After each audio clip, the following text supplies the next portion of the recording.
Nama Mariana Ahong baru-baru ini menuai sorotan publik usai aksinya mengutil coklat di salah satu Alfamart yang ada di Tangerang ketahuan hingga viral di media sosial. Ia bahkan sempat kembali mendatangi Alfamart tempatnya mencuri sembari membawa pengacara lantaran merasa dirugikan aksinya itu direkam seorang karyawan Alfamart hingga viral.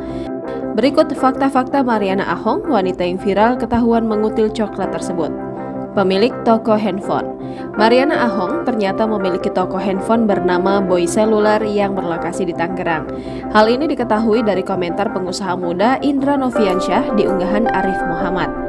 Toko handphone dirating buruk oleh warganet. Usai aksinya itu viral, toko handphonenya pun langsung diserbu rating buruk oleh warganet. Mereka kecewa dengan sikap Mariana yang bukannya meminta maaf usai melakukan aksi tak terpuji itu, malah memaksa karyawan Alfamart meminta maaf kepadanya. Buat Hotman Paris murka hingga disindir Arif Muhammad dan Suryo Prabowo. Rupanya aksi Mariana Ahong ini sukses membuat beberapa tokoh di Indonesia murka, salah satunya yakni Hotman Paris. Hotman Paris dibuat marah usai mendengar kabar pegawai Alfamart yang dipaksa minta maaf oleh pencuri coklat.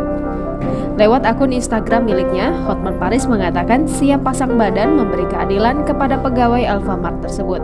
Beberapa tokoh lainnya seperti Arif Muhammad hingga Suryo Prabowo juga dibuat geram mendengar aksi Mariana Ahong.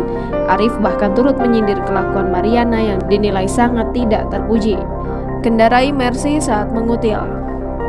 Diketahui saat melakukan aksinya yakni mengutil coklat, Mariana Ahong juga terciduk menaiki mobil mewah yakni mobil Mercy. Sontak aksi mengutil sembari menaiki mobil mewah itu menjadi bulan-bulanan warganet.